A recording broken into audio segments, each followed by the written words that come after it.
Oh, I'm obsessed. I love Buc-ee's. What did I miss, everyone? Well, we're about to go live in a few seconds. I don't think I've seen this tie. I think you are live, by the way. You are on YouTube. Hi, We are Renee. live just like that, straight up 6 in Dallas, Texas for Talk Time with TJ Triple T, number 201. We're in the 200s and off and running, and holy cow, glad you guys are here. Get this all set up.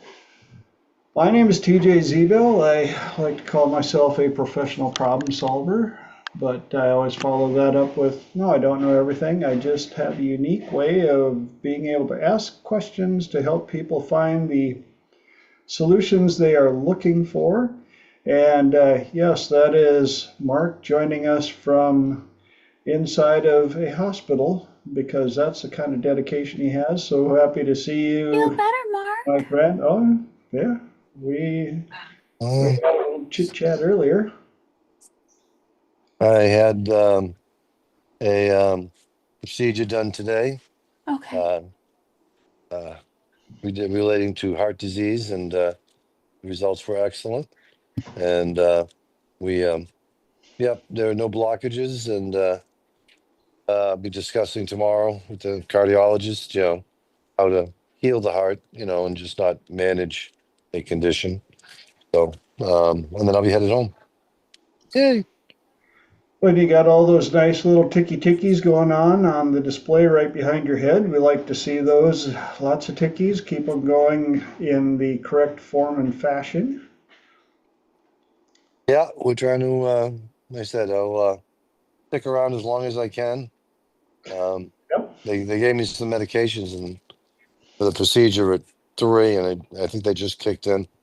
Oh, I'll be around as long as the meds let me. Yeah,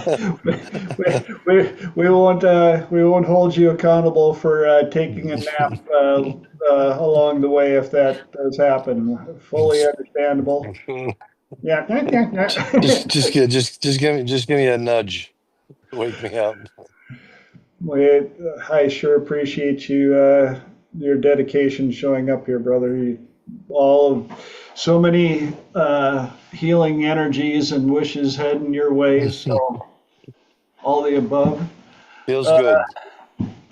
and yeah, that's how ready I was for this. It is a new week, a new day, and a new month, and all the above. And for those of you out on YouTube, I got to remember to say, hi, Mom. Mom's watching up in Minnesota, then, where I grew up and stuff. And we got Mr. V coming in from Minnesota as well. Awesome, awesome. For those of you that are joining us on YouTube or watching the recordings, please do me all of the YouTube favors. Click the subscribe button and ring the bell and click the likes. I could use a little more likes. If you guys like my content, I would appreciate that. And share this. If you know anybody that you think may get some benefit from it, please share it. I'm not making any money on YouTube on this yet, so I just want to help people out. That's what I do. What else? Got a website that I would like you guys to check out at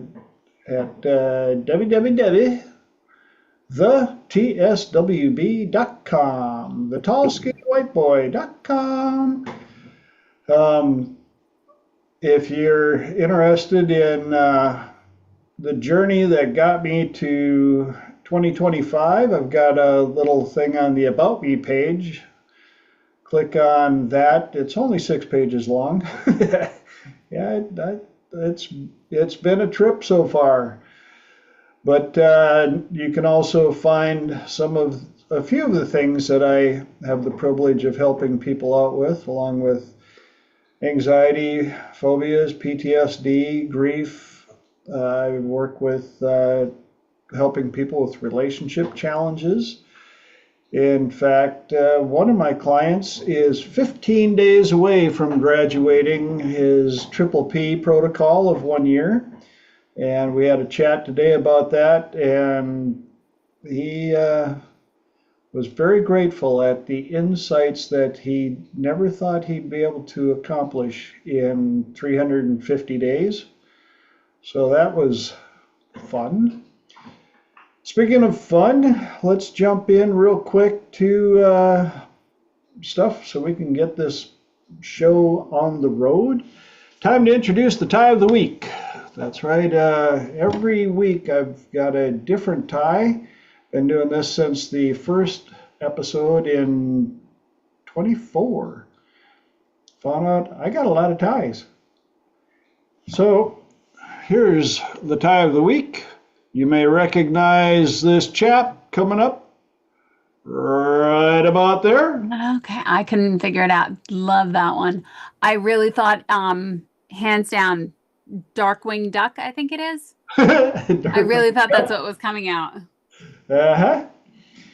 And had a few more friends threaten that they were going to be sending me some ties that they want featured on the show. So if you got a tie sitting around that is decent, please don't do Grandpa's old wool tie. I would prefer something a little more on the cute side.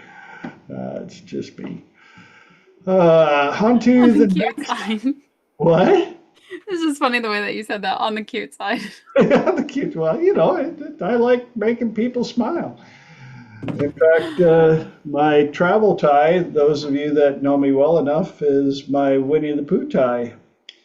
And the amount of compliments that I get from that are amazing. I don't doubt it.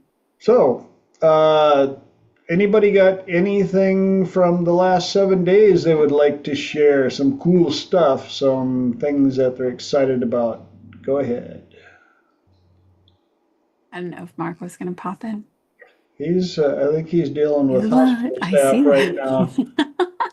Yeah, he's saying, "Hey, get me out of here. I'm good. I'm healthy. Time Yep, to rock." that's too funny.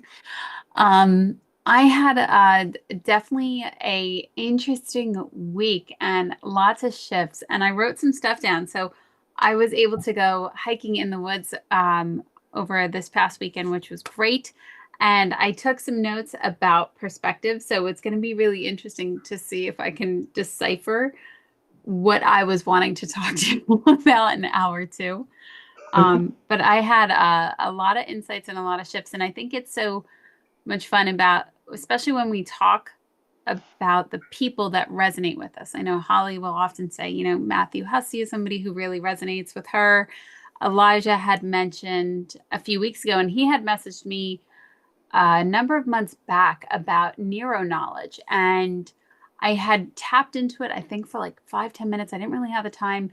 And then he mentioned it again last week. And so I started going through that stuff. And the insights that I got from somebody else's perspective and the way that this person was explaining it, and then also combining it with some other things, especially from Chase Hughes when we got to see him in Chicago, just noticing the different layers and noticing also we're often talking about the same thing. We're just using different vocabulary and it's slightly different leveling. And I find it wildly fascinating to be able to navigate in conversation, especially because I think as our role for people who really love change work and the personal growth work and those insights, we shift our language when we're talking to each other, but also when we're talking with people who don't necessarily have a deeper understanding, how we're able to shift and help them upward if that's what they're wanting, or use our language to help them see a different perspective. I think it's fascinating and it just lights me up. So those are my thoughts right now. It is. And one of the things I'm glad you brought up was how you heard something different the next time you heard it. Oh, yeah. which is why what do I say are the three most expensive words when anybody's trying to show you or teach you something? Oh yeah, I know that. I know that because you have no idea Insulting how they're guilty. going to say it, how it's going to land. You're not the same person you were the first 25 times you learned it. Yeah, So, good very much stuff. so. Very good stuff. Anybody else got anything they want to share before we get this show rolling?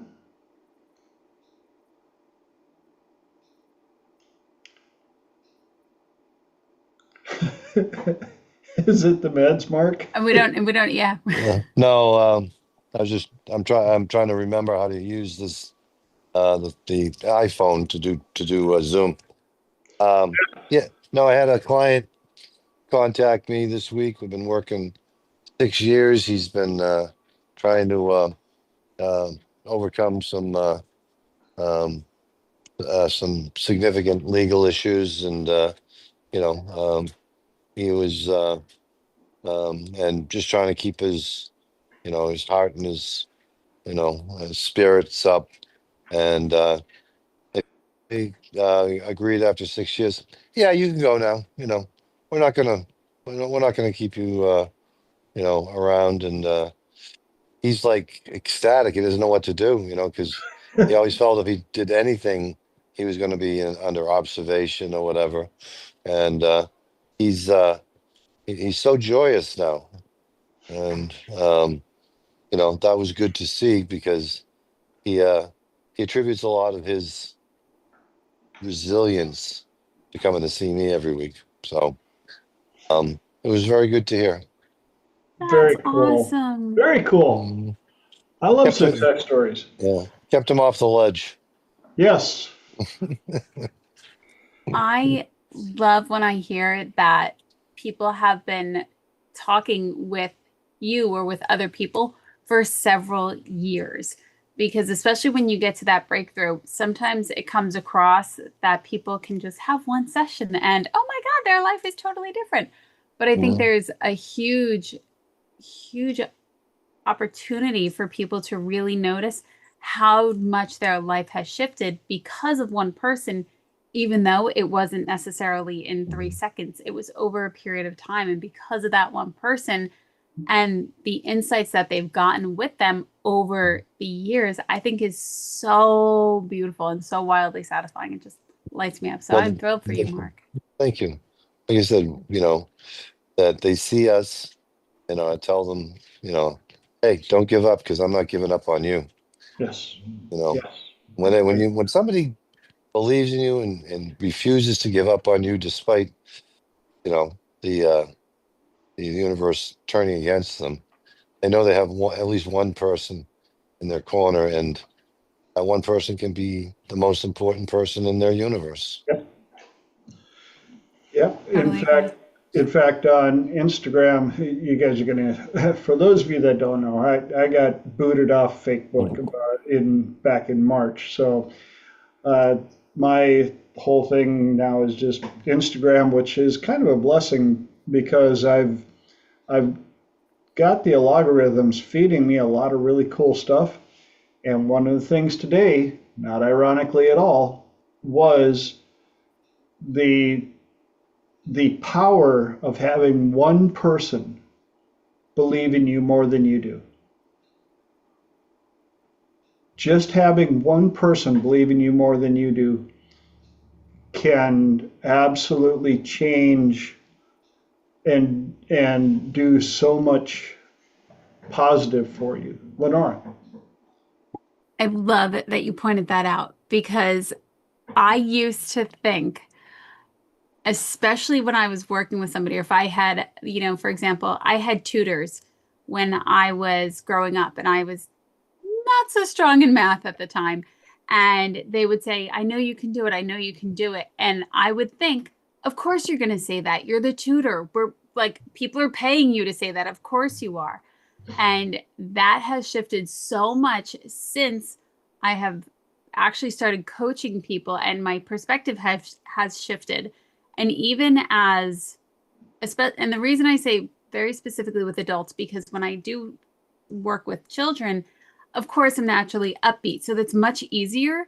But when you're with an adult and you're saying, no, I see it, I completely see it, I'm right there with you, I'm cheering you on, there's such a different conviction that goes through your body, and that you really get to notice they're not saying it just to say it.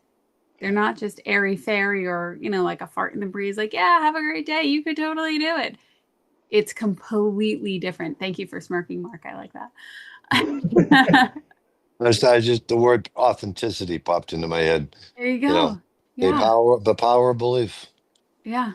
Very much Mm. so. And especially if for anybody who's hired somebody to coach them or to work with them or to be a therapist, and you're thinking to yourself, well, of course they're going to say that. This is what I paid them for. No, it's different. And you can feel it absolutely when somebody's Hmm. being authentic, when somebody's being truly believes in you. Big 100%. word, big Holly. word. Truly.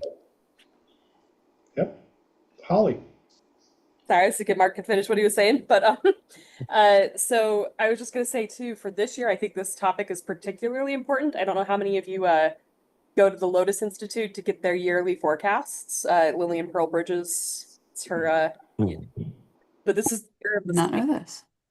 and one of the first things they said is because I'm a year of the pig, which is like the opposite of the snake, so we're the ones that need it more than anything. But they said for us to carry around a monkey charm of some kind. So I got a necklace. But what that monkey charm, they said, is it's the energy of friendship. If you want to survive the year of the snake, make sure you're relying on reliable friends and reaching out to them for help and support. So it's always important, but this year particularly. Keyword reliable. What was that website, Holly? Lotus Institute. Lotus Institute. I don't know. Lotus Institute. Thank you. Yep. That is awesome. See, this is what I mean. I had no idea. Great information on there as well. Yes, and for those of you that are watching, Lotus Institute, amazing. And I highly recommend looking into face reading. You don't even, not even if to become an expert or a trainer or anything, but to understand, if nothing else, your family better. That right there. The amount of amazing information in that book, incredible. And I had the amazing luck and honor to meet Lillian and her assistant Kelly a number of times. And man, when Lillian decided to leave this planet, what a loss. Absolute loss. Thank God she left a legacy that they're continuing. So, anything else? I love when we start with great topics before we even get into the topics. And I've been talking all day, so my voice may have a little crackles in it, but we're going to power through it. We're ready to get into the topics of the evening. All right. Are you ready? Tonight's 3 topics that we're going to do our best to get through. One day, suicidal empathy, and reflecting forward. So, one day, I left it at that to see how different people take that. There's a lot of different ways that you can say a lot of things, especially in language, communications, and everything. One day happens to be one of those. Remember that one day. One day I'm going to, one day at a time.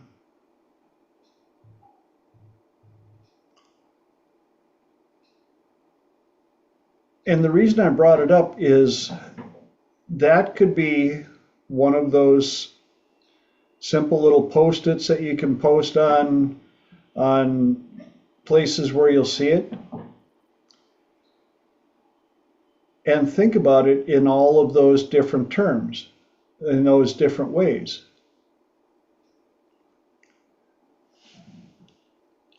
I brought it up mainly because a lot of people forget about the concept of one day at a time. They get so wound up in what we call in our field is future pacing, daydreaming. And there's nothing wrong with future pacing, daydreaming, and all that stuff, getting things figured out what you want to do in the future, making plans.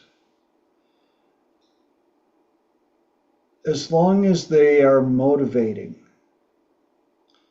A lot of people that come to me for help, I find, have forgotten the concept of one day at a time being the present. The future, the future is a promissory note. The past is a cash check. Today is the only cash that we have on hand. So spend it wisely.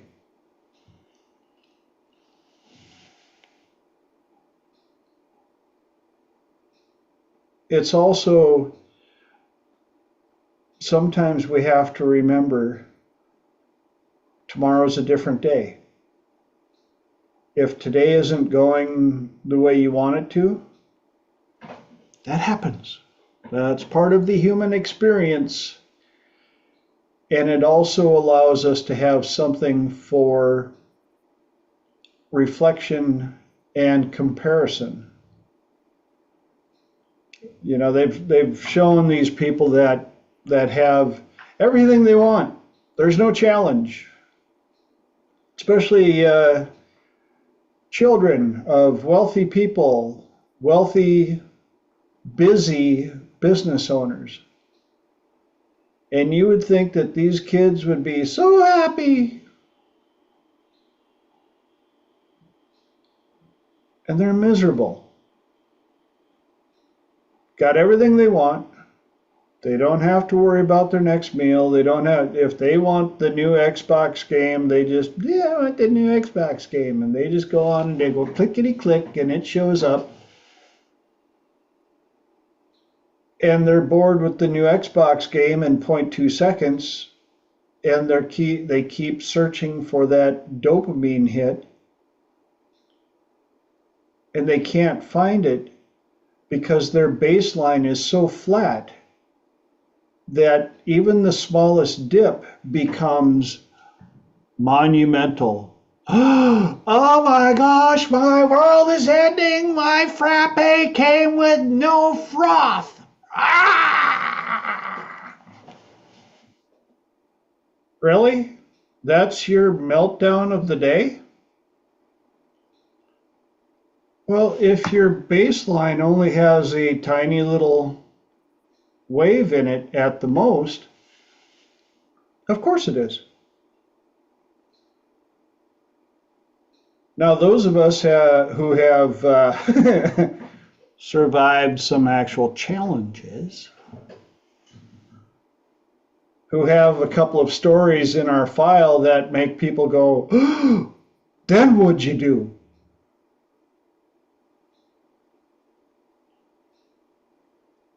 We know that if your frappe doesn't show up with enough froth, it's okay. You will live.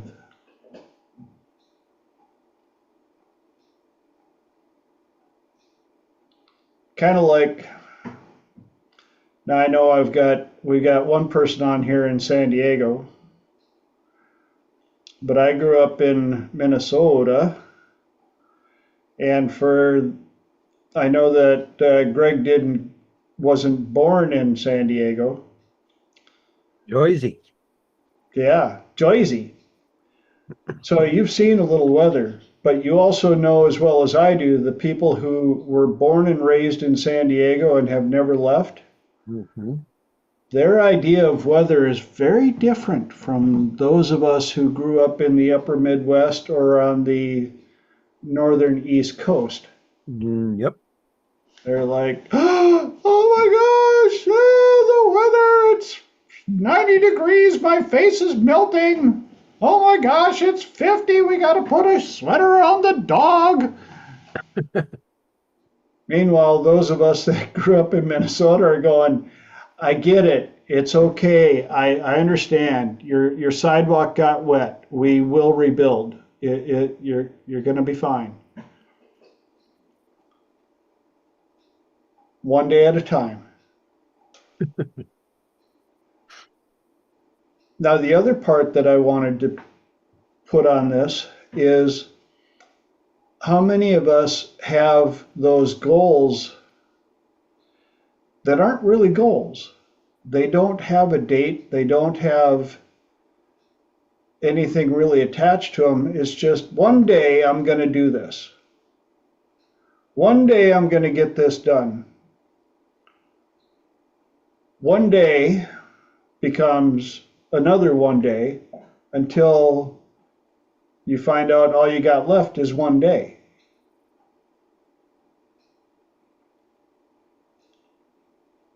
Or back when I may or may not have done this,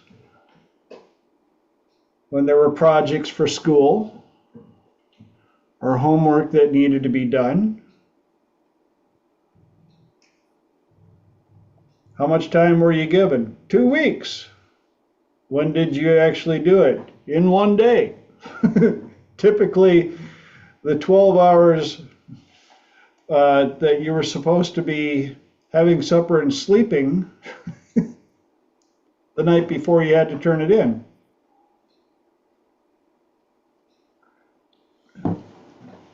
Anybody know anybody like that without incriminating themselves? No, never heard of this before. Ever, ever, ever. There's a great country song titled Till You Can't. And for those of you that have heard it, you know where I'm going with this. If you haven't, please look it up and listen to it. And the basic message is awesome, that you can keep putting off going fishing with your grandpa until you can't. You can keep putting off putting a ring on that amazing woman's finger until you can't. You can put off restoring that car in the backyard until you can't. That one stung a little bit for me. Actually, it stung a lot. But there's a lot of these things that remind us that we have to keep track of time management, priorities, and all the stuff. Yes, I understand life happens. Believe me, I know. Mom will tell you. And the rest of you that know me, know. I understand life happens. Plot twist, left turn, I call it. Plot twist, left turn. And Holly's all of a sudden like, yep, making me think of this song. That's the thing I love about songs. You can put such incredible messages attached to a melody and make them really sink in. Time in a Bottle, Cats in the Cradle, go on and on and on.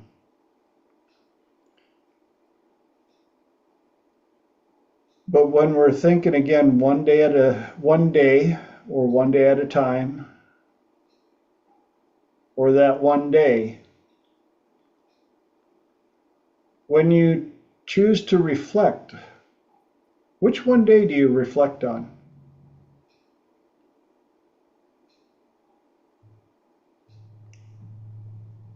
And What do you mean? And I would say also probably what emotional state are you in? exactly, where do you take that? And even when you have those days where you go, oh, that one day, do you have the power to remember what lesson was extrapolated from that one day? What experience you got from it? So, lots of different ways to deal with one day. Any ahas, epiphanies, input? Holly. That's a very random input that this is making me think about. So during the week, okay, this is something I came up with, but it came from chatting with ChatGPT, so kind of random. Um, but one of the analogies that came to my mind, it was talk about dopamine. I was trying to do a deep dive on dopamine, and um, this random thought came to me that dopamine is kind of like a car and the electricity in a car, and you can either start it up with the battery, or you could do it through the alternator.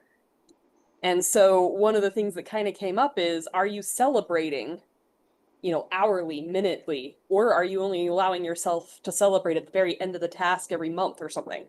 If you're doing it once every month, that's kind of like starting the car from the battery constantly. But if you're giving yourself little dopamine hits and saying, hey, look what I accomplished on this task. I just did this tiny thing. I just did this tiny thing. Suddenly you're on a roll. It's coming regularly, and it's more like you're on your alternator, which I think is kind of a random thing, but it just reminded me of that when we were having this conversation of, how are you powering your dopamine, and how much does it take you to get going based on how frequently you're giving yourself the credit and you're checking in with yourself as well.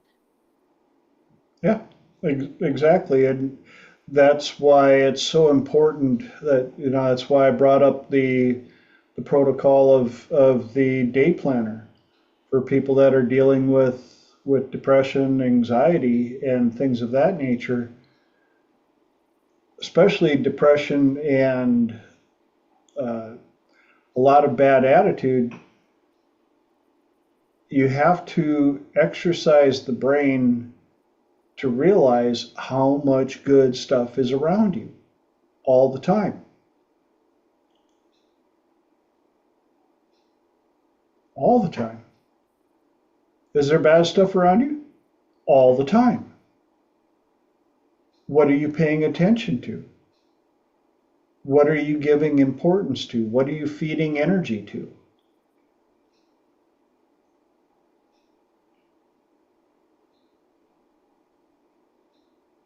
And if you have a predominantly challenging day,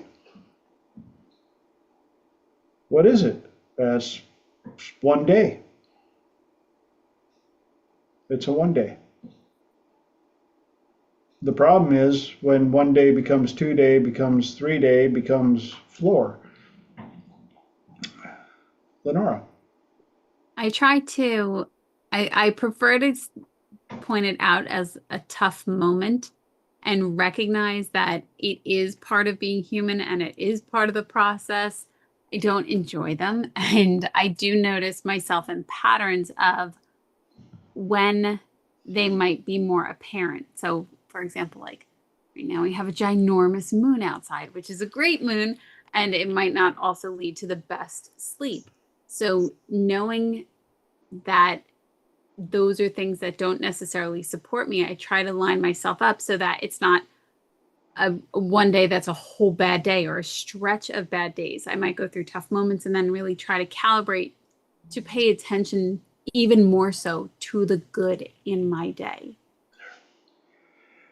And I'm so glad you brought that up about lunar phase and stuff like that.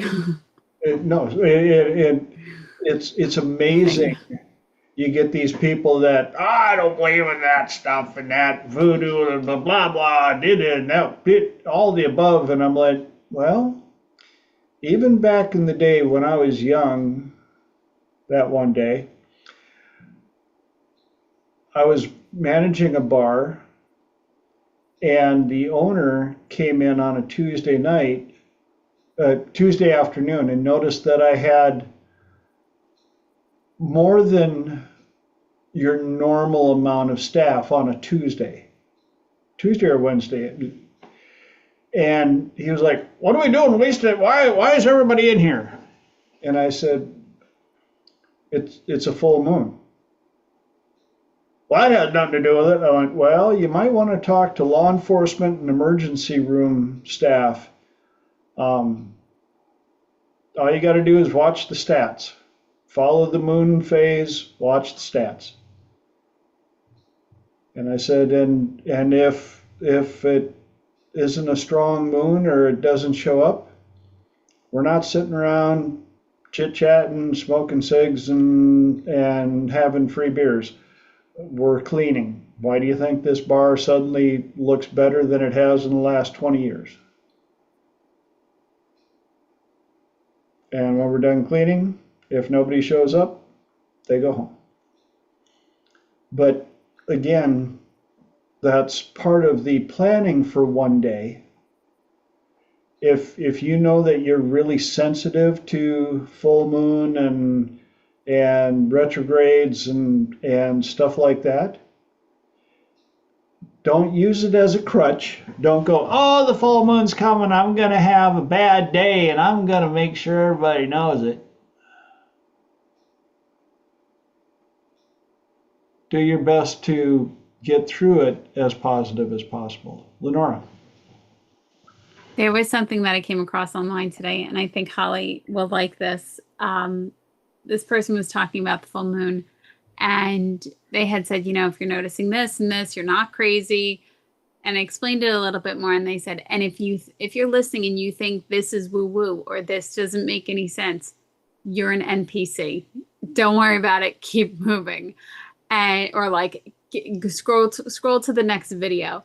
And that was something Holly had mentioned. I thought you'd like that, Holly, because NPCs, so non-player characters. So, and to me, I think that we're seeing certain people, and the reason I really thought this was at Chicago at the Mid-America Conference.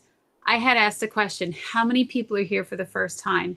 And more than half the room went up. Their hand went right up. And so what I'm thinking is we're starting to see more people who are not, quote unquote, waking up or having this level of awareness, to more people who are having this level of awareness and are getting really curious. So whether they're NPCs or like NPCs that are starting to wake, I don't know, however you'd like to use the language, but I maybe I'm also really optimistic that more and more people are having a level of awareness of just how important it is to notice your emotions and to direct your emotions. And I think this is one of the greatest skills that could ever be taught. And I was thinking of, I'm looking for more speaking engagements, and I was just kind of walking around the neighborhood and thinking of all these topics that I could potentially talk about. And what is one thing that I could share with people that could be the most pivotal for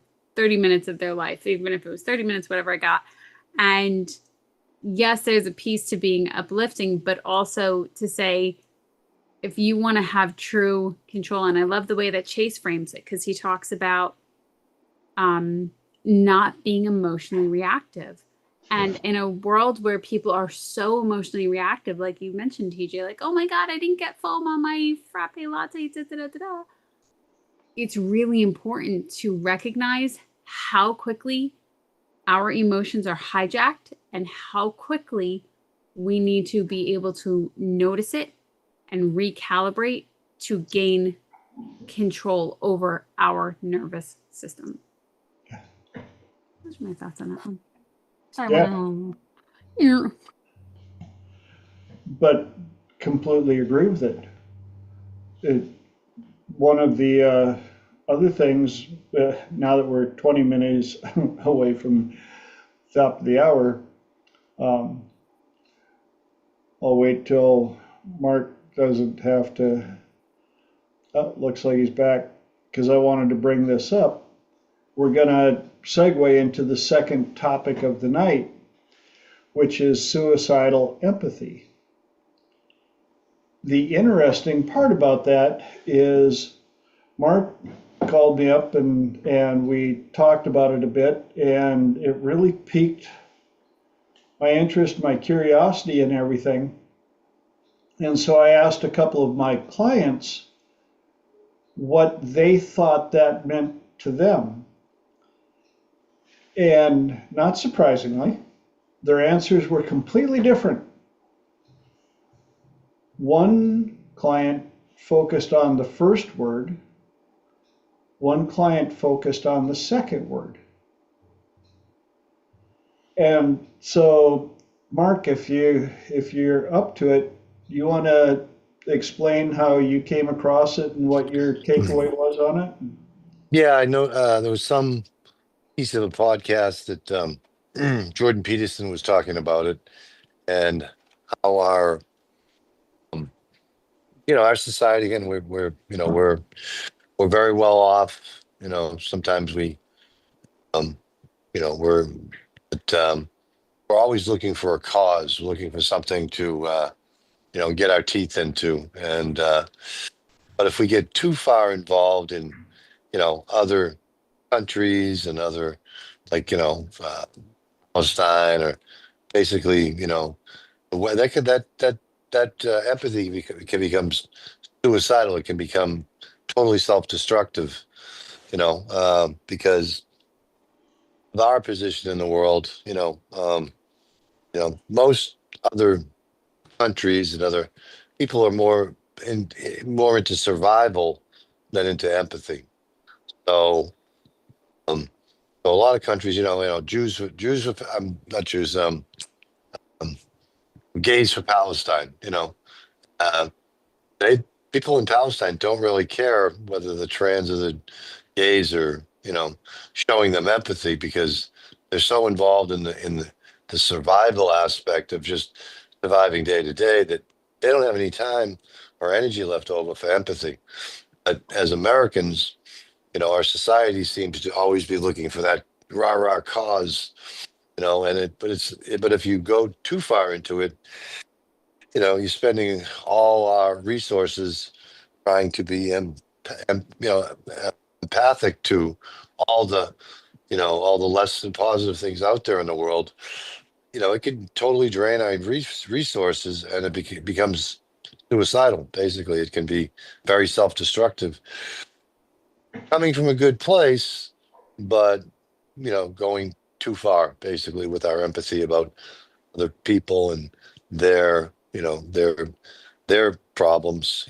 Because most of the rest of the world don't give a rat's ass about our empathy, because Yeah. they're so involved in survival. They're in survival mode. So yeah, I like the concept. It was like, it was one of those, aha moments. And I was like, oh, okay. And but we spend too much of our time trying to find a cause to believe in, a cause to get after, a cause to pour our heart and soul into, and we don't, and it can become very self-destructive or suicidal to our society.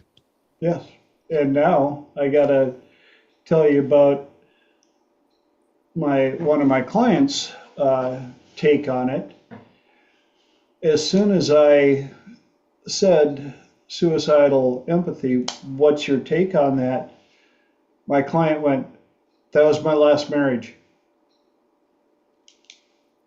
She said, because I could understand why they acted that way. And so I was empathetic towards it, even though it was draining my energy, my soul, my health, my everything. And we ended up talking. They were like, suicidal empathy is where narcissists get their energy from. Energy vampires feed off of suicidal empathy because it's the low-hanging fruit for them. They can, if they sense that somebody has suicidal empathy, oh, it's snack time, and they can pull on the heartstrings and the woe is me, and it's basically taken the concept that you brought up, Mark, and going from the macro to the micro. And you even let's say the crazy cat lady who takes in every stray animal or every stray cat, but they can hardly feed themselves because they're so empathetic to the taking care of the cause that it about kills them. And the discussion that I had with my client on this was just amazing because we realized it was the opposite of protective empathy. You've got suicidal empathy on one side of the spectrum, you got protective empathy on the other side of the spectrum, and both of them can be just as strong because protective empathy is, you've got a story, I understand why you're acting this way, and I'm not going to get involved in it. I don't need to let you come in and ruin my day or drain my energy or anything. So I'm putting up my boundaries with my protective empathy to protect my health, to protect me, which can also be taken to an extreme. And so I thought that the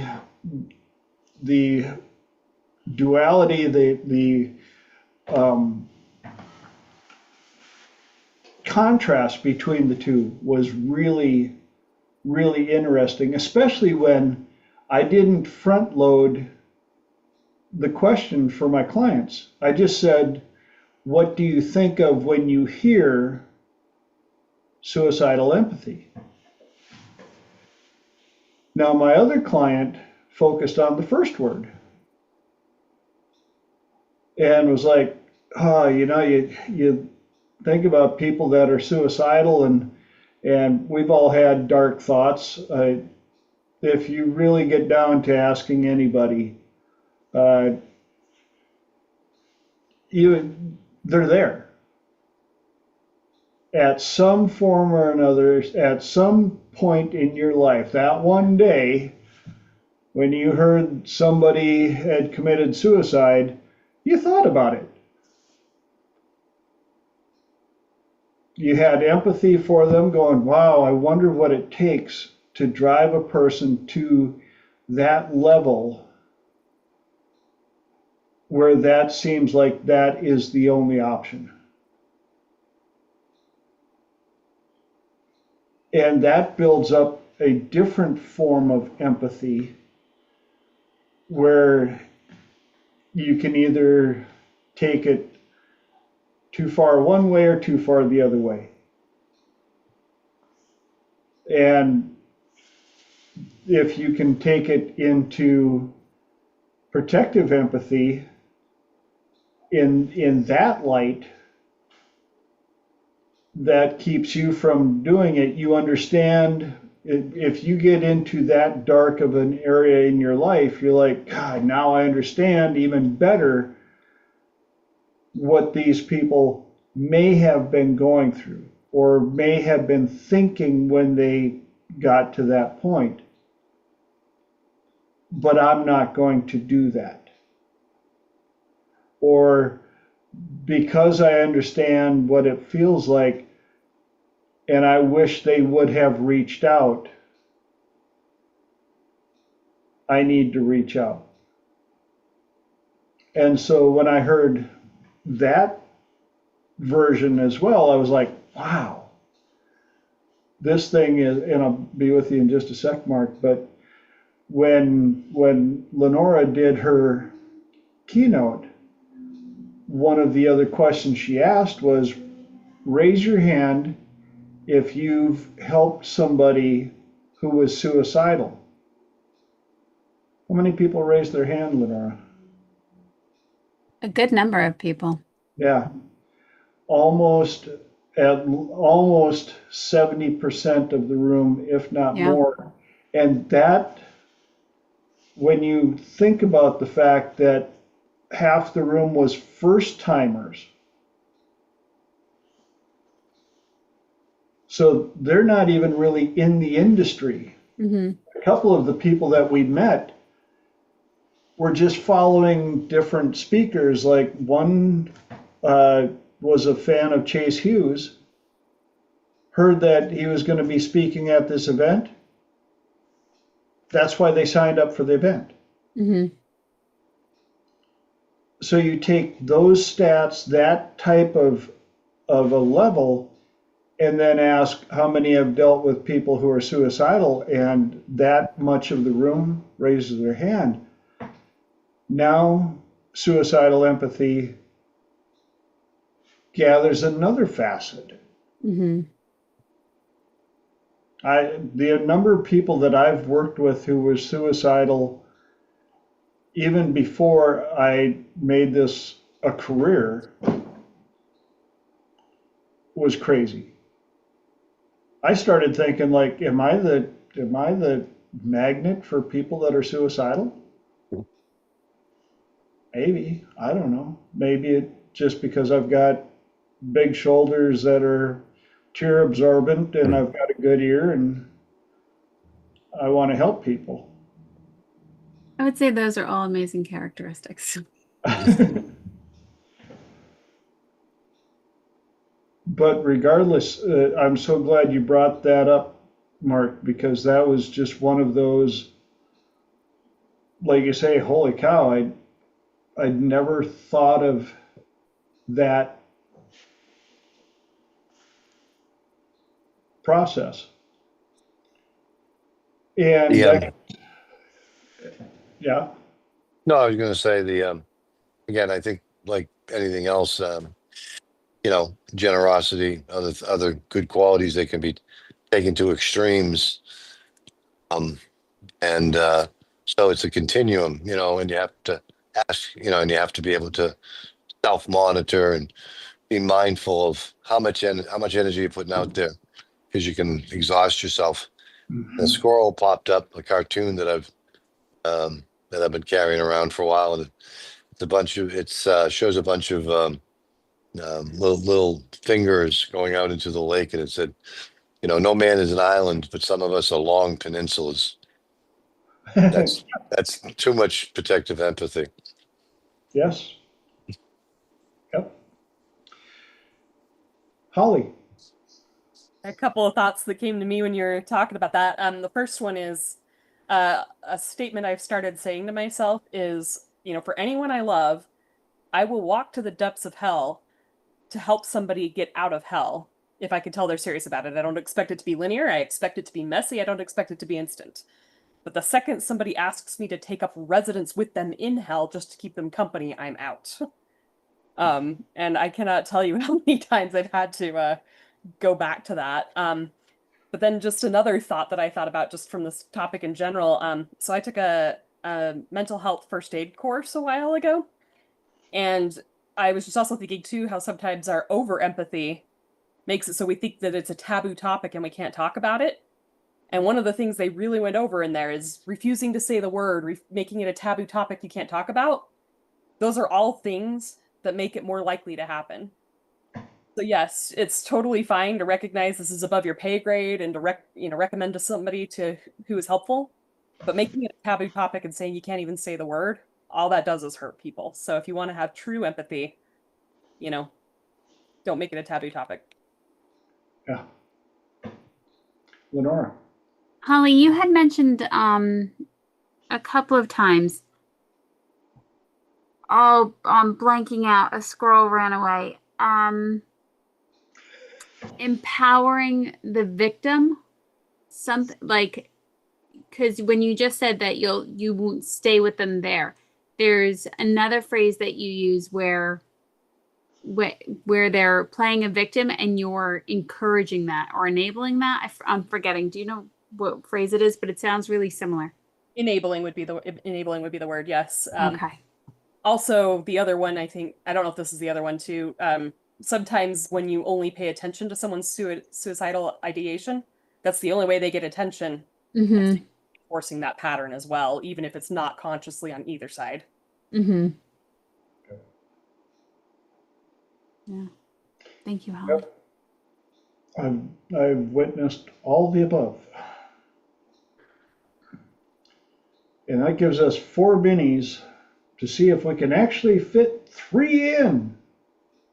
So I'm going to roll us right into the last one, reflecting forward. Anybody got any idea what that might be about? Lenora. I want to say something with the new year coming up. Bingo. It is, holy cow, November 4th. And there's a couple of comedic reels out there going around where comedians are like, and everybody will be like, oh my gosh, I can't believe it's November already. Well, we just had October. I mean, if it was just May, that would explain the surprise, but yes, it's November. So how is everybody doing on their goals for the year? I know that there was a lot of, every year there's, New Year comes around and they're like, I'm going to do this, and I'm going to do that, and I'm going to do it. It's November? Well, I'll wait till the first of the year and then I'll start the clock again. Well, you had a whole 10 months to get started. Why wait till January 1st? Why not start on your project like, I don't know, Thursday? Tuesday sounds like another good day to start a project. Maybe Saturday. And I wish I could remember who hit me with that the first time I heard it. I was like, because they were like, why does everybody feel they have to wait until January 1st to start their resolutions, to start their new program, to start doing this or start doing that, to change their life? A year is going to go by regardless. I know that because my protocol for relationships, Triple P, Perfect Partner Protocol, first thing I tell my clients, you have to agree to not be in a committed relationship for a year. Oh my gosh, a whole year, 365 days, are you kidding me? Oh my gosh, I came to you to meet somebody and I gotta wait a whole year? Yeah. The year's gonna pass anyway. You're not ready to meet somebody right now, because if you were, you'd have somebody. The only problem is you'd have somebody who's pretty much just like the same last 12 people that you dated that didn't work out. So give me a year to work with you to figure out why you're dating the same loser in a different meat suit. And the funny part is, I've got their graduation date on my notes. And when that date comes in within a couple of weeks, I love pointing it out. I'm like, guess what? You got like 14 days before you graduate triple P. And they're like, what? I go, yeah, remember when I told you 350 something like days ago that you had to wait a year? Well, yeah. What's changed since then? How many? They're the best ever! I found the one! How many of those have you had? Probably 2 or 3. And that is very rewarding to me because I know they now have experienced what I needed, what I was hoping they would experience. They have had the ability to reflect, especially when it's the best so far and they're climbing the ladder, becoming that next best version, that next best version, that next best version. And they're attracting that next best so far and that next best so far. And they're meeting new people for their tribe who happen to be much better than the people they used to hang out with and better than the people they used to hang out with. Because it's not just about finding the one. It's about who you become to Finding get, yourself. huh? Finding yourself. Finding yourself. Yep. A whole bunch of fun. Mostly. Yes, mostly. And I get to be the cheerleader, the teacher, the all of the above. God. Yep. Life-changing. And it's very rewarding. Absolutely. Yep. Yep. Which brings us to our number dos.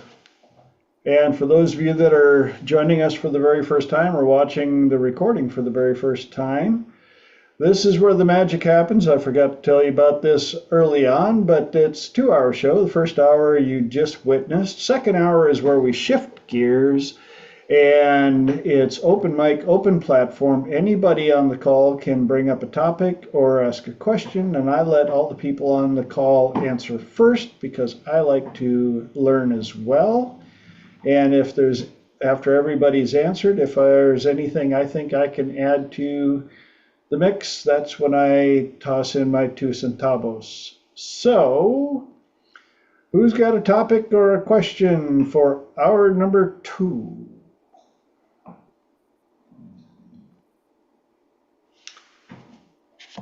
Don't all rush at once as usual. I didn't know if Mark was popping on or not. I was playing with language this week, as usual. And one of the topics that I was thinking about was the phrase chasing your dreams, going after your dreams. And even there's really so many layers to language. So even when you think of chasing your dreams, it almost feels like, at least the word to me feels exhausting. So you can choose to go for your dreams and choose. I like thinking that we're always at choice. And the reason I noticed, Elijah, welcome, Elijah! welcome. One of them that I had noticed, I was talking about you earlier, Elijah. Thank you for the narrow knowledge reminder. One of them, I used to say that we are really only in control of 2 things, and it would be our thoughts and our emotions. And I realized it's not even that we're in control. We're always at choice. We're always at the choice of what we are wanting to think and then how we are wanting to feel, which then I think I wrote down a question, and one of the things that I had written down was, I think one of the most important things that you can ask yourself throughout the day is, what are my emotions right now and where do I want them to be? So you're constantly raising your awareness of where your thoughts and emotions are and recognizing that you are at choice. If you're in a certain emotional state, how can you choose to pivot your thoughts in a way that's going to support you? I was just curious if anybody else was playing with language like that or Absolutely. what else they notice. I do all the time. What do you do, Greg? All the time. First thing is I came up with a little saying, instead of chasing your dreams, try letting them push you along. Along or alone? Along. Try letting Along. them push you along. Rather than chasing them, know that Mm-hmm. they're there and that's the energy behind you. It's like you're on a two-seater bicycle and your dreams Hmm. are behind you, pedaling with you. I Like like that. and absolutely, I'm with you there 100%. I have really learned, especially in the last year, that I do have choice in every moment how I'm going to react, not react, but respond to my thoughts, my emotions, my feelings, and it's quite powerful when you know, after a lot of practice and courageously walking through the dark forest, that you can choose in every moment. And the more you do it, the easier it becomes, and the better it becomes, and the stronger you feel, and the more confident you are, and the better you can be in the moment and be for others. Because I tend to be in a more blissful state all the time. So then I'm open to others. I'm not always in my head and upset and angry and oh shit, what am I going to do? And that sucks. Most of that is gone now. So then I can be present for the next best thing or the next thing and for others as well. So that's probably one of the most powerful things that we can do for ourselves and understand that we do have the power to decide how we're going to feel based on what we tell ourselves and how we're going to respond to life, you know. And that, getting back to what you were speaking about earlier, that life is so magnificent in every moment. You don't have to go chasing it. It's like the magnificence of life is all around us all of the time, right? Yeah. God, the air you breathe, your heart is beating, you have gravity, indoor plumbing, sunshine, Oh, yeah. food, friends, cell phones, your cars, music, your pets, animals, the beach, all of it. Right here, right now. Instant access. Mm-hmm. Just open your awareness. Know it's there for us, right? It's there for us in every moment of time. It's there for us, and you can always be there, you know? Yeah. I really, especially in the reason I think it's so important is because especially if we are constantly creating our future, being aware of it, but also one thing that I've really tried to do, and I got away from it for a while. Sorry, Holly, were you gonna go? I'm sorry, Holly. I'll pause. No, I'm going after you. Are you sure? I'm sorry. Um, Absolutely sure. when you can be in those moments, and when I would be in a negative state or if I was in an angry state, I stopped for a period of time. Well, I stopped pretty consistently telling anybody about it because I didn't want to Mhm. transfer that to somebody else. But Sure. then I also wouldn't sit with it necessarily. I would try to move past it as fast as I could without really feeling through that. But I do think there is something to be said about you do have to feel through your emotions and figure out you're going to navigate them so that you can come back up and enjoy the beauty that is around you and recognize Hmm. we do have the ability to pick up a phone and call somebody. We do have the ability to listen to music. We can choose that. So I don't necessarily think it's all supposed to be rainbows and sunshine, which is a No. huge shift because there was a while I really thought it should be rainbows and sunshine. And I would get really upset when I wasn't able to pivot my emotions as quickly as I wanted to. Right. And now I'm starting to see them when I am frustrated, dealing with that frustration rather than trying to skip over it as fast as possible. Hmm. I think that's also something that's really interesting too. It's great to question yourself. Like, the Epicurus says, like, one of the top three things you should do in life is assess what's going on in your head all of the time, you Mm. know? And you can't necessarily rush through it, but there's something there. There's some stuck energy. There's some old beliefs. There's some habitual stuff that used to serve you and no longer serves you. And in the end, there's always another choice to be made. And sit with it. It's fine. You can't. It's not going to hurt you any worse than it already has, or any worse than you have allowed it to hurt you. You know. So sit with it. It's really powerful because once you see that, you turn and look at all the stuff that you did or were or whatever. You look at that, and oftentimes it might take a little while, but oftentimes like you can be done with it. You know, isn't that the point to be done with all that stuff and be free? You know, so don't be afraid. It's like people are afraid of like what's going on in their heads, and they don't know that they can do anything about it, and they're victims. And oh, woe is me. I don't have the tools. You do. You really do. It's there for you. And once you discover them, it's like the key to the castle, you know? I had these in my possession the whole It time. was in my pocket, really? Yeah. Holly. Oh, this is pure gold. I should just like put my hand down and just listen all day. But couple thoughts. The first thing when I hear chasing your dreams, the first thing I think is we talk about in hypnosis that there are certain words that imply failure. So, try would be a good example. Yep. Yep. Solidly believe the word chasing also implies failure. So, can you change it to visualize your dreams, for example? But even when I look at dreams, another thought that has come to my mind several times is, if you gave a toddler perfect access to manifestation, what is a toddler probably going to manifest? Infinite candy, infinite, all these little low things that have no meaning, no substance. And the toddler probably doesn't even understand the cost of consuming all of that.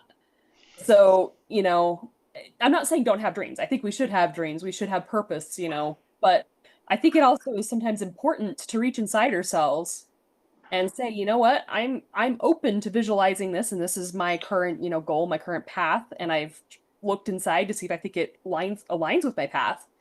But hey, if the universe has something even better to give me, Yep. I'm open to that better thing.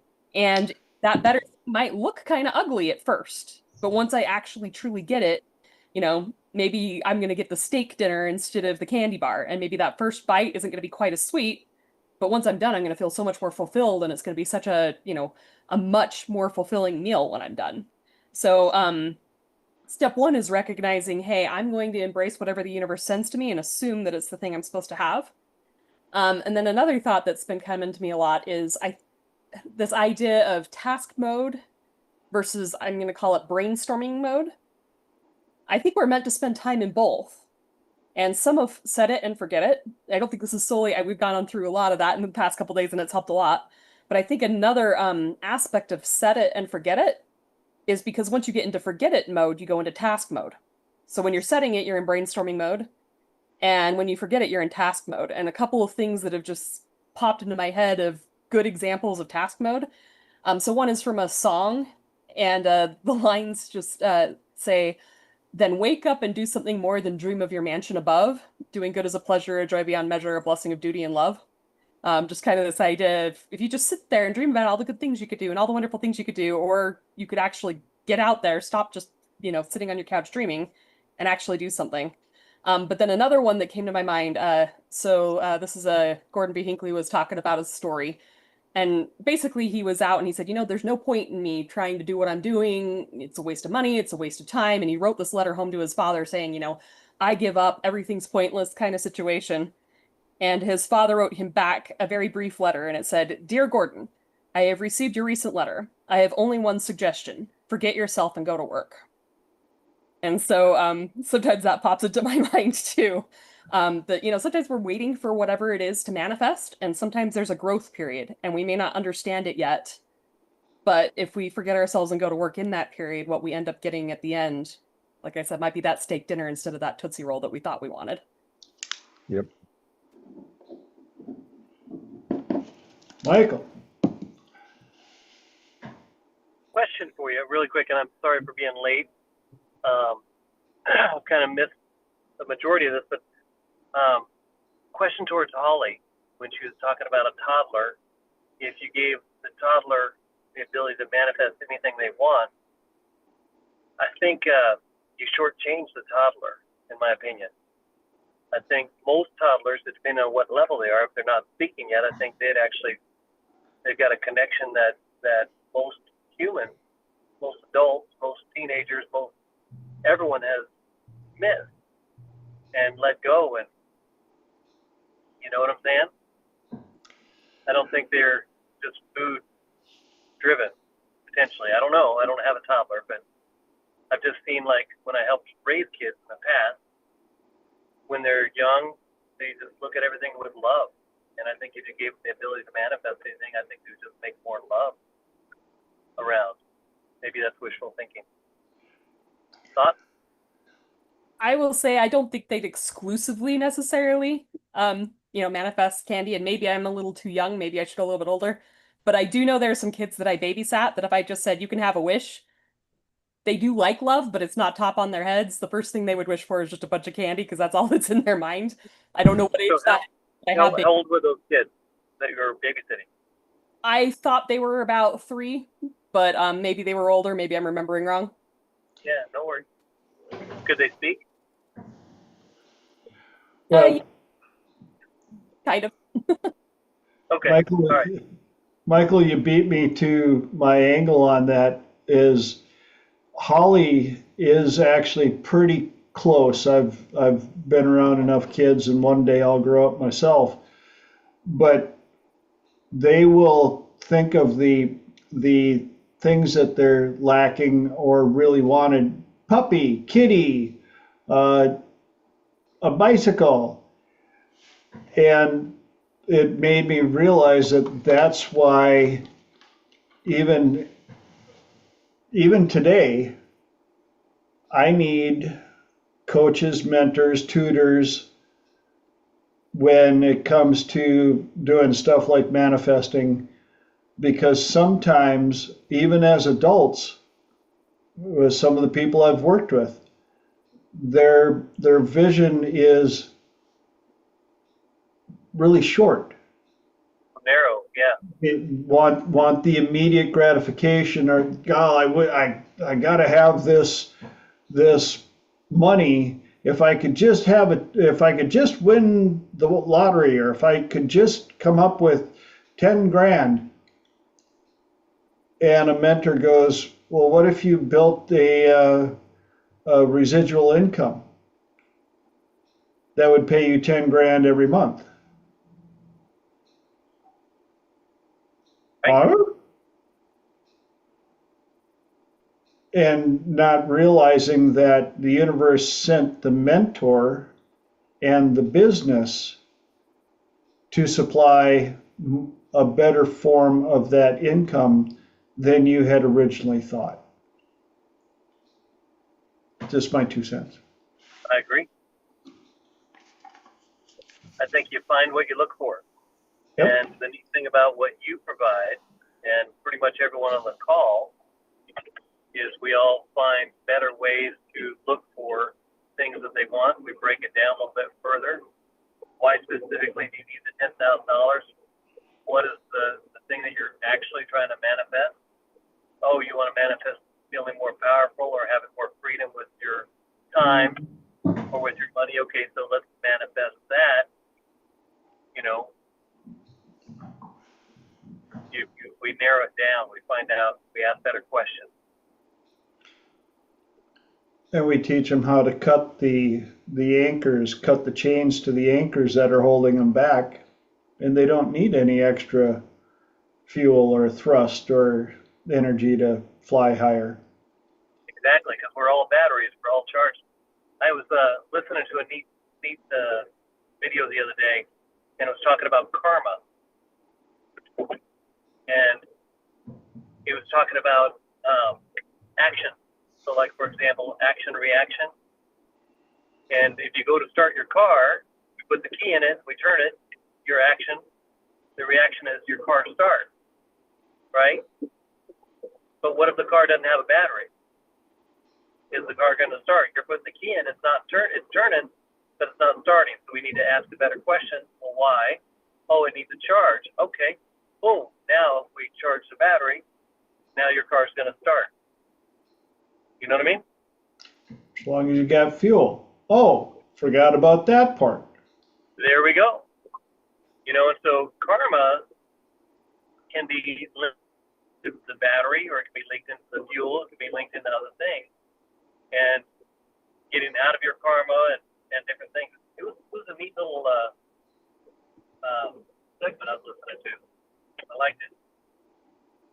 Cool. Sorry for sidetracking, but I'll be quiet. For Good those seeing that everybody. I missed you all for the past couple of weeks. I was in Hawaii, and I've got exciting stuff. I'm going to Las Vegas this weekend for Miss Olympia Natural, and then going to Park City, Utah for a month. So, cool. kind of cool. By the way, brother, you joined us on episode 201. Wow! Congratulations! That is so exciting.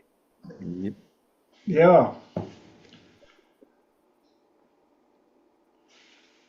So, Lenora, did you get your question answered?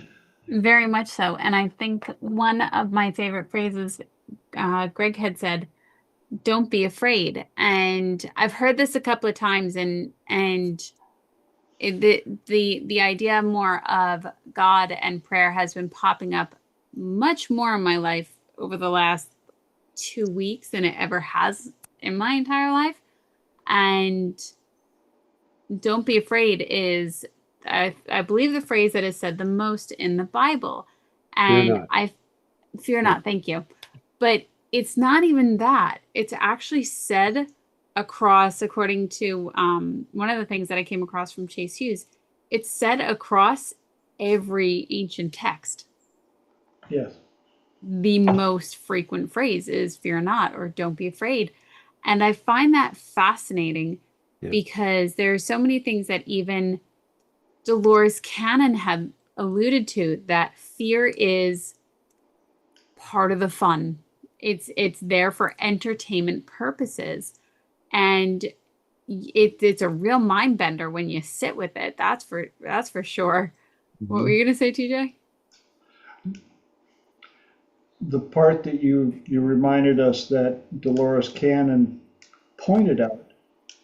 Yes, that's part of the fun of the human experience, because it's one of the emotions that is quite often made up in our head.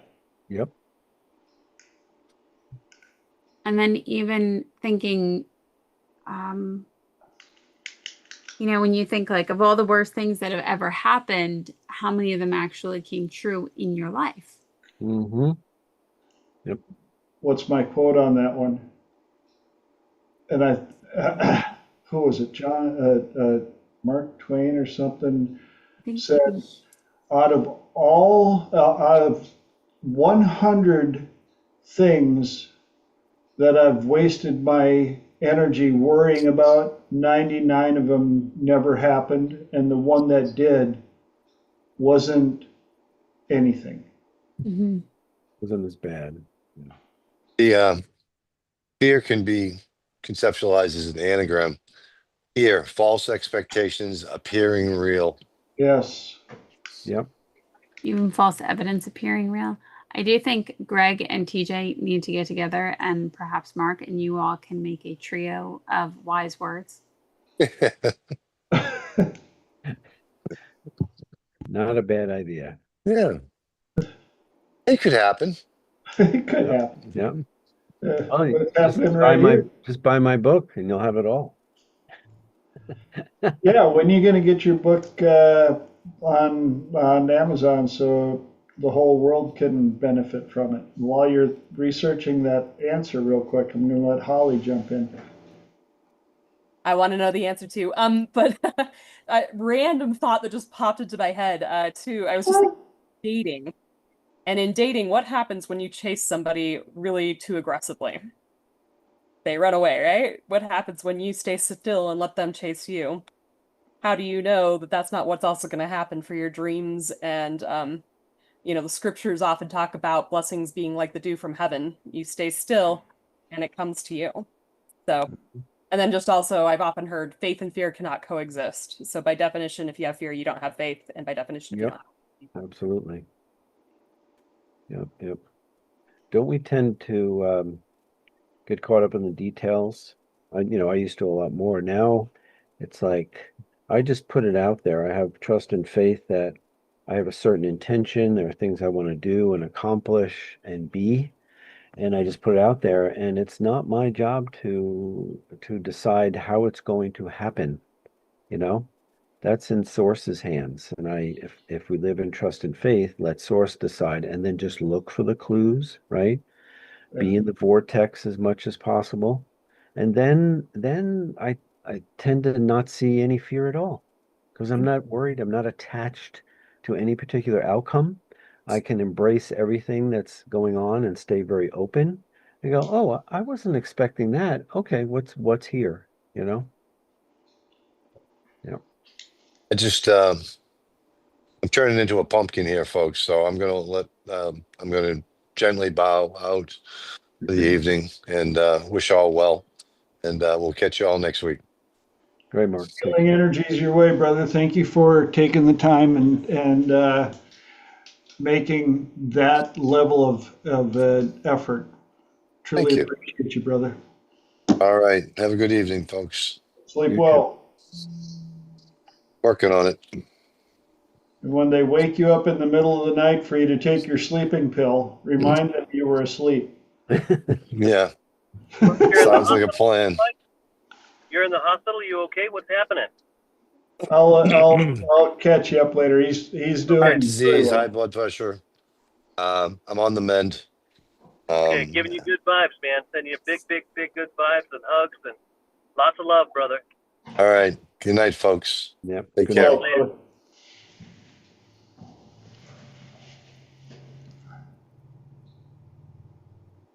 Sending him good energies. Yes. So did you get all the information you were looking for on Do Not Be Afraid?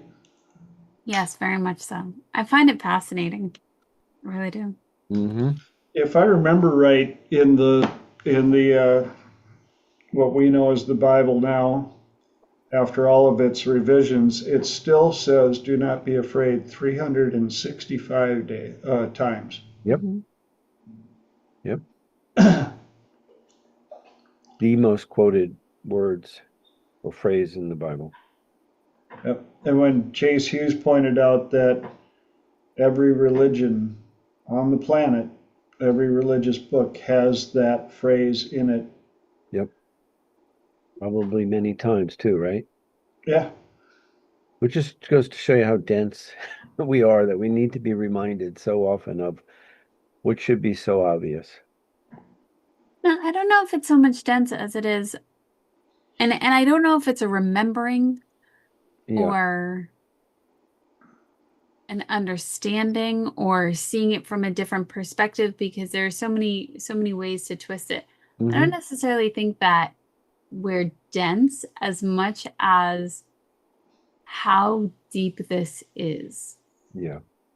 how separate it is intentionally made to feel in Mm. this experience.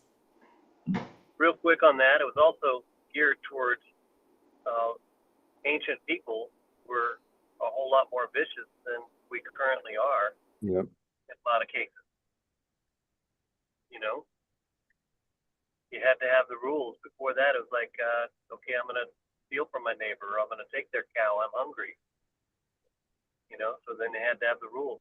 Hey, don't steal, don't kill, don't commit adultery with your neighbor's wife, stuff like that.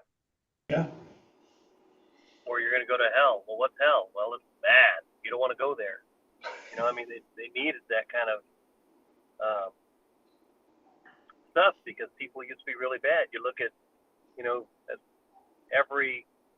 go back in time to early 1800s. And then before that, slavery. And before that, I mean, people were bad.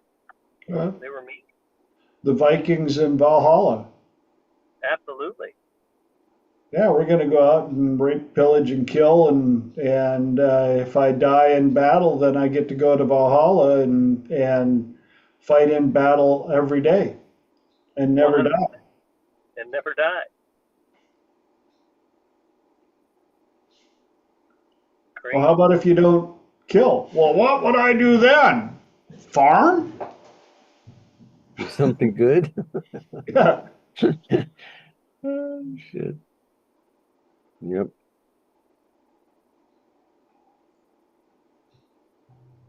All right. Well, we got half hour left. Who's got another topic or question? Holly does. I'll put a question out there. This, in some ways, it kind of follows the previous question. But I guess my question is, if you're dealing with someone who has PTSD and they're trying to find a feeling of safety, and so it's that feeling of safety, even when they are safe, they can't feel it. Do any of you have any kind of go-to analogies that you use, interventions that you use, anything like that to help them find safety again?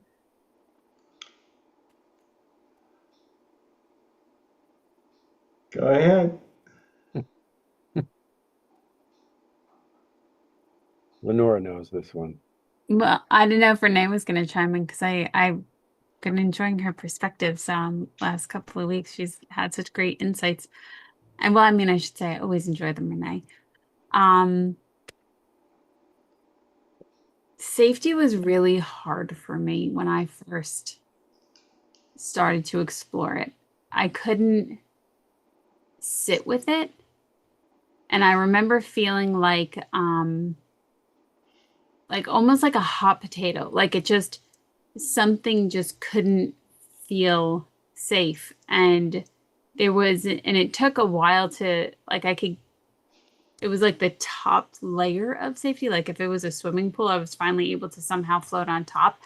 And what I noticed was my entire body could not feel safe, but parts of my body were able to get there. So I know colors and, textures, things like that. One that really helped was if it was real or imagined. And the first time I tried like 1,000 feet underground, like a steel case, 100 thick wall, 100 piece or 100 thickness and feet walls, if that made sense at all. And then what I also noticed is that it did not feel like my back was safe. And it felt like my back was very exposed. And so when I had done work and I had learned enough at that point, I think TJ and I had been working for a bit of time, and I had learned enough that I was able to pay attention to something else was going on. And it felt like I had gone back into a memory of when I had died at one point and my back was completely exposed. So I would try getting parts of their body to safety if the whole nervous system can't get to safety. That was a very long way around that. But even if they can even get to an object that feels safe, like I have teddy bears, and not just like any teddy bears. I have snuggle teddy bears, and they are my absolute favorite. And if you're wondering if I'm 40 and I still have teddy bears, yes, I do. And I was able to anchor to something like that at one point, and I would think of holding that, or when was a time that you felt safe, and it might have been a blip in a crib or something. So see if you can at least get to something, or have you tried that? I would say it depends on the context, because there's more than one situation, but it has Like Elijah's answer too. some situations. I have tried that in others and with limited success, but Okay. Yeah. Elijah had a great one too. Stay in the now. True. That is a mind read for sure. So, Elijah, do you want to come out and talk? Can we get the night ninja out at all? He needs like stage music. No, okay. All right. So, oh, go ahead, TJ. Sorry. Do you remember what Bandler brought up about PTSD? Yes, I do. Which was? It's a you have a bad memory, or you have a good memory and it's playing a bad movie on repeat. You've got a very strong memory of a bad episode That's what it that is. happened in the past that you go back to all the time. Yeah. And the demonstration that he did was, if you were tuned in for Triple T 200 last week, Aaron announced his frustration about how simplistic Bandler was able to help this lady who admitted that she only deals with it like 10 minutes a day. He goes, okay, so 70 minutes a week, that's over an hour a week, 52 weeks in a year. How long you been dealing with this?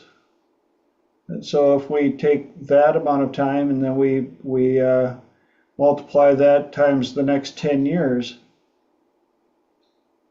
that's a all right, Michael, brother, appreciate you popping in. Looking forward to chatting with you again soon. But when he pointed out the amount of time that 10 minutes a day turns into over something that happened One time. even if it happened multiple times, it still happened back then one time at a time.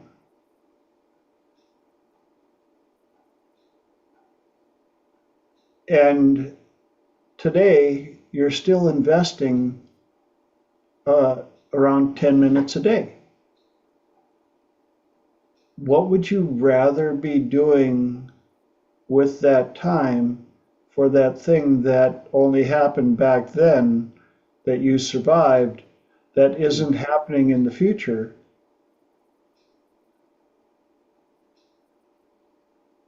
And it was like, wow.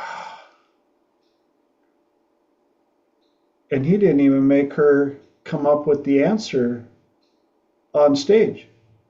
He was just like, when you find something better to do with your 10 minutes a day, instead of that, you won't have space to go back and think about that thing that you survived that only happened back then and isn't happening now. And what was it, about 10 minutes later, out of the blue, he was talking about something, and she's in the back of the room, and all of a sudden she goes, "That's it! That's what I'm gonna do with my time!" Boom. Just like that. Lenora. Do you think it's also, kind of like how we hear certain things multiple times and then finally it clicks? Mm-hmm. I think that might be a potential, whereas the person just isn't ready, or even hearing it from a certain person, or that it resonates in a different way than somebody else. Well, that, and he brought her into the now, Mm-hmm. which I've cured a number of PTSD episodes with people with the time and time date protocol because it had that ability to take them away from that event, that memory, and allow them to realize, holy shit, I'm here, I'm alive. That happened, but it's not happening. It happened. And I don't have to live there when it happened because it's not happening anymore. Mm-hmm. And I don't want to waste any more energy remembering it tomorrow because it won't make it not happen.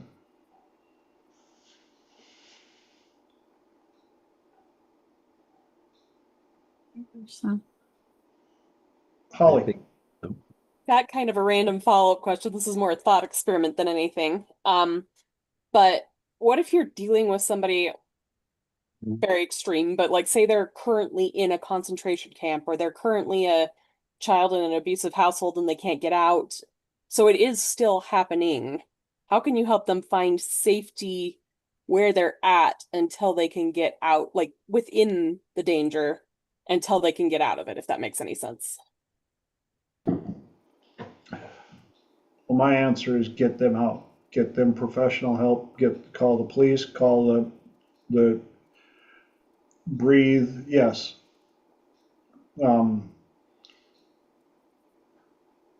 I've dealt with people that have just had massive accidents in front of our house where two vehicles are literally destroyed.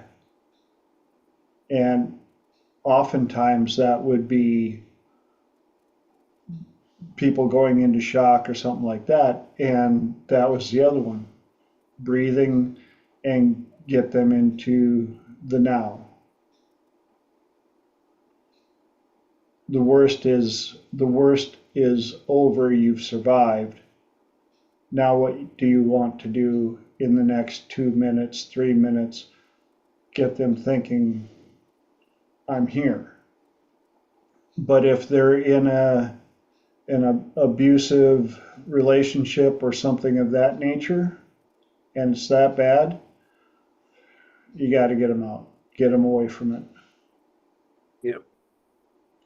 If the house is burning around them, you don't give them a hose, a garden hose, and say, keep yourself wet, hope you don't get burned. You get them out of the house.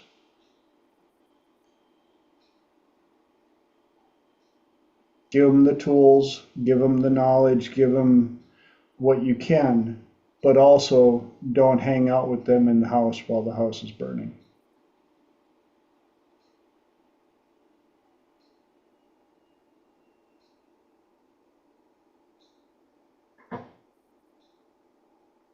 Anybody else got any input?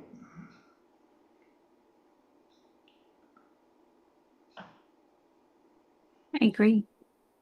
Elijah put in breath will help grant mobility and then create an experience that contradicts their reality.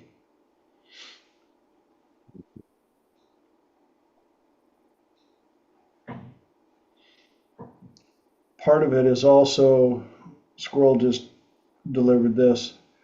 Why do lifeguards have that life ring on a rope that they toss to people that are drowning?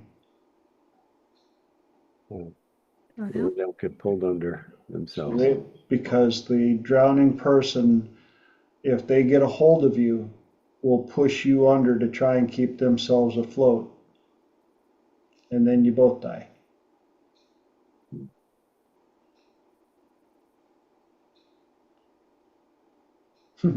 Elijah, and a hug, assuming it's safe to do so. Yes.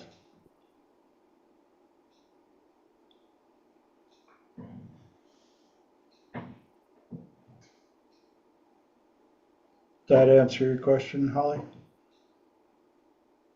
Yeah, I mean, it's brought up a bunch more follow-up questions, but I'll let other people jump in if they want to.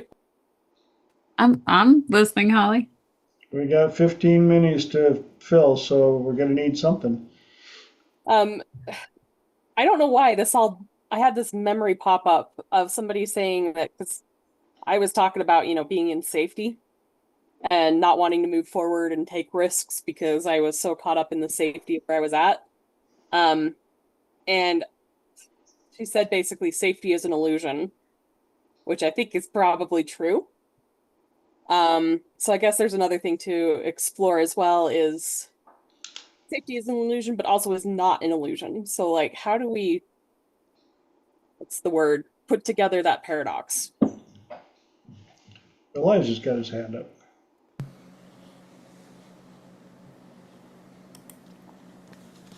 Understand that antidepressants don't cure depression. Mm-hmm. Understand that, like, let's say there was like a pot of water on the stove and it was boiling aggressively. What antidepressants do is they turn the heat down so that it comes to a simmer. And when it's not boiling so violently and aggressively, and it's down to that much calmer simmer, therein lies an opportunity for the person to do some work to help cure their depression. Mm-hmm. And that's really kind of what safety is. It's not a place for you to stay, but a place for you to visit from time to time so that you can turn the heat down enough so that you're not panicking. And when you're not panicking, then you can do something useful and make better decisions because you're no longer in a heightened state of fight and flight. Mm-hmm. And so use safety as something you can, train it so you can get there quickly and easily, but don't stay there because it's like impotency, You won't get anything done if you stay there. You just use it as a tool to help turn the heat down when the pressure is really high. That's what I wanted to say about that. Makes sense. Good answer. Who else has an answer for that? Yeah, I was I thinking, don't. sorry, go ahead. Go. I was just thinking earlier about so much of what people do when they're in fear is they don't know. They're not in an environment that's conducive to getting out of fear, finding themselves. They are in an habitual ways of being. And everybody can raise themselves up if they're in the right environment. If it begins with them seeking help, looking on the internet, talking to ChatGPT, watching videos, finding a way to go, a path through that forest. I see a lot of people, they're just so stuck. They think it's like the elephant that's being held down by the rings of paper as his chain, right? They don't know that they can break that chain. They don't know. They haven't had the experience. They haven't been in the environment. They've lived a certain way and they have certain beliefs and they think they can't get out of it, that they're always going to be this way. Oh, they're miserable. And then they revert to what keeps them at least feeling a little bit something safe to some degree. It could be drugs or alcohol or TV or food or sex or whatever, right? So I think, just thinking how powerful and necessary it is for a group like this to be doing what they're doing because you're available for people who need assistance, ever available, right? And thank God we need you guys and more people because people want to get out of where they are. They want to grow. They want to find themselves. They want to know who they really are. They want to find themselves, so you guys create that possibility for people to get free and show them that there are different ways they can live, they can find their power and their strengths and be part of a group that is growing and healing, right? You are all to be commended. Thank you. As you.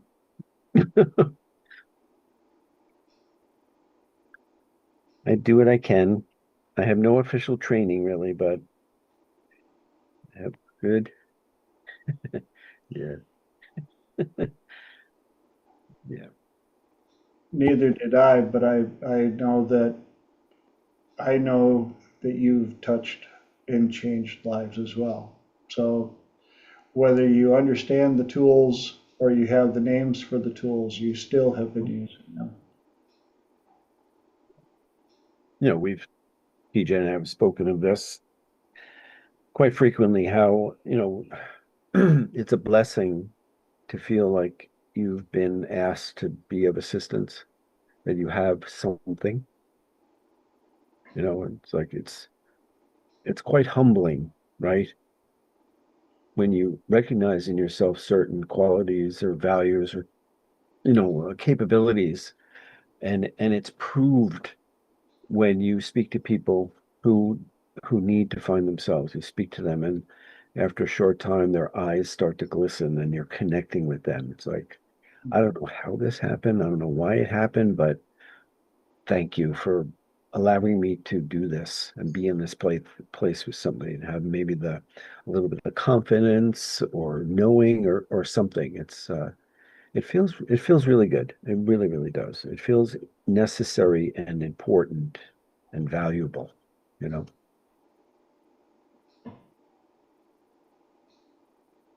Very valuable. Yeah, absolutely. That's why we do this. Yeah, I know. A lot of people, in this profession will often admit we didn't go looking for this, Right. it found us. Yeah. Yeah. Some of us have found us and we're like, no. No way. There's been a mistake No. made. That's so funny because I remember thinking like, I wish I could do that. I wish I could learn that. I wish I could be that helpful. So when you guys were saying no, I was like, yes, please. And Renee asked a great Mm. question in the chat. When the fear mechanism, survival mode, has gone into overdrive, can you assign that part of you another job? Mm. 100%. That's one of the things that I do with clients is when we identify who or what or when that persona was created or why it was created, once it realizes that, I wouldn't say you don't tell them you're not needed anymore. You're not relevant anymore. I've found a lot of times that if I will let them know, because you're so good at what you've done and you have so much energy and you're so responsive, what might be another job that we could give you that would be of the same importance? Could we put you in charge of making sure that all these lessons are safely guarded, safely protected?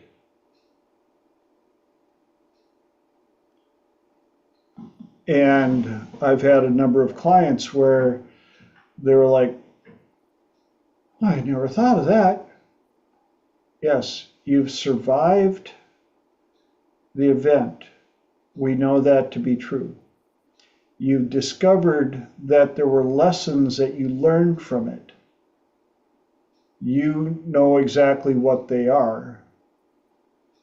You don't have to survive the event anymore. The event isn't happening, it happened. So instead of living in that event that is no longer happening, live to guard the lessons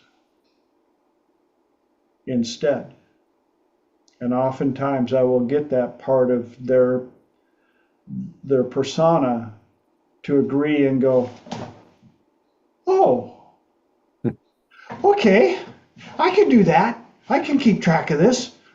Nobody's going to mess with these lessons anymore, and I don't have to get angry all the time thinking that I'm still going through it.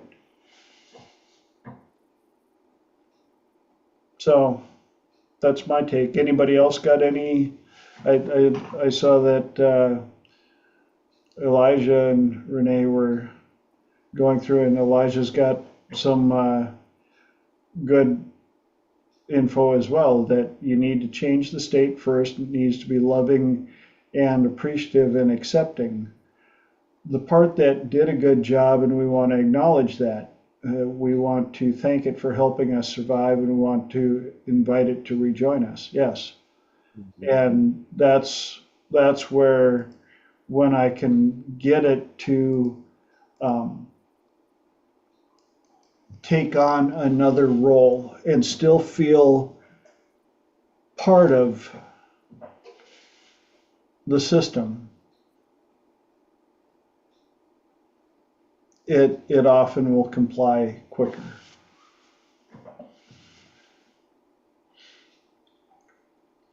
We got 3 minis left. And Lenore just asked. I didn't know if Holly had anything else. Nope. That's great. Lenore asked Elijah if Overdorf talks about parts 2 or not really, and his answer was his method bypasses the need for it. That's the nice thing about what we do is, just like Aaron last week is going, oh my gosh, Bandler did that all, and he didn't regress, and he didn't do this, and he didn't do this, and he didn't do this, and he still got the change. And then we're up here, and I'm talking about a protocol that I did, and we're finding that Overdorf has a different way that he doesn't have to do that part. So the bottom line is, did you get the change you were looking for? Accurate. I think that's such a beautiful guiding light. And I've seen Nongard and Snyder and a couple others. They said, if waving a fake rubber chicken over their head and saying "Goonie Goo Goo" works, did they get the change they were looking for? Then it works. Yeah. Mm-hmm. Did regress to cause work? Did they get the change? Then it works. Yeah.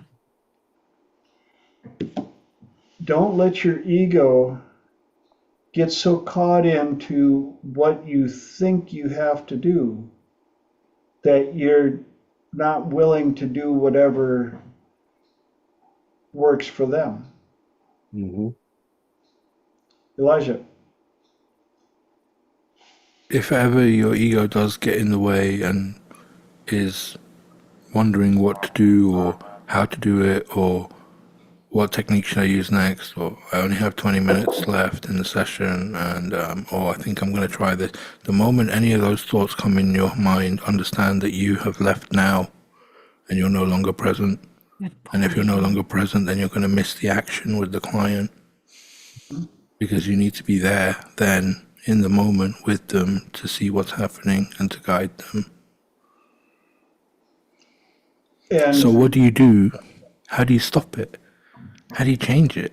You simply ask out loud to the person you're talking to, what's happening now? Because when you ask someone what's happening now, they will have to come back to now to report to you what's happening now. But you also will have to come back to now to get that report. And so the magic of the question is that it brings both parties back to now, not just the client. Yeah. Mhm. And the other cool part that I've experienced so many times, and I'm sure Elijah, of course, I'm sure you have. The universe will work through you, and something will come out of your mouth, and you'll say it, and before it even lands on the client, you'll be in. Dr. David, first time he said this, I was like, whatever. But you say something, and inside you're like, no! Mhm. And it lands, and they hear it, and they go, ah. And you're like, for real? I mean, no, for real. Okay, cool. Yeah, that's, wow, that worked.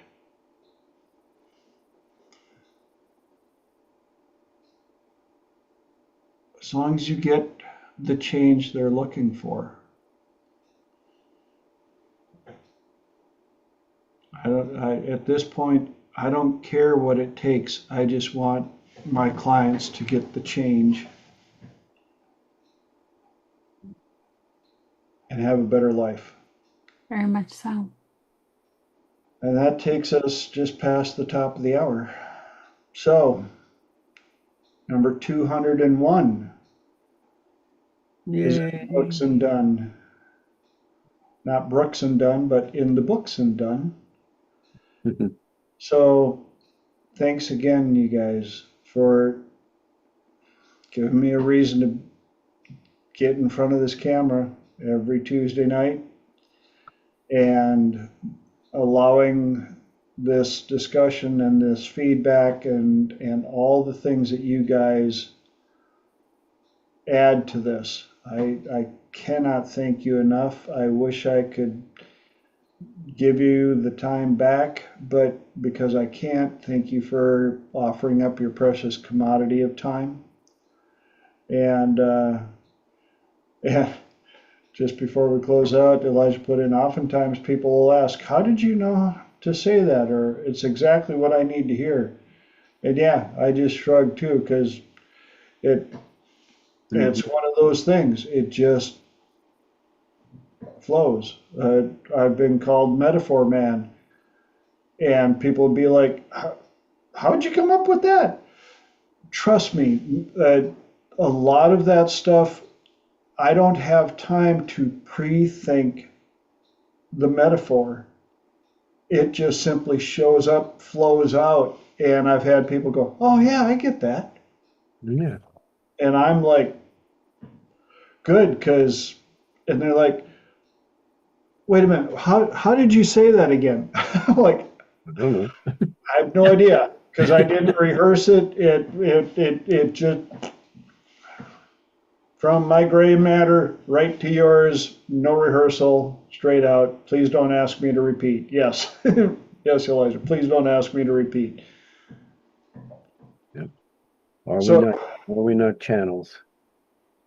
on that note, I wish you all a very good night, an awesome week. Looking forward to seeing your beautiful faces back here in 7 glorious days. Go out and live life. And for those of you on YouTube, love you, Ma. I'll see you guys back here next week. Alrighty. Thank you, everyone. Thank you, TJ.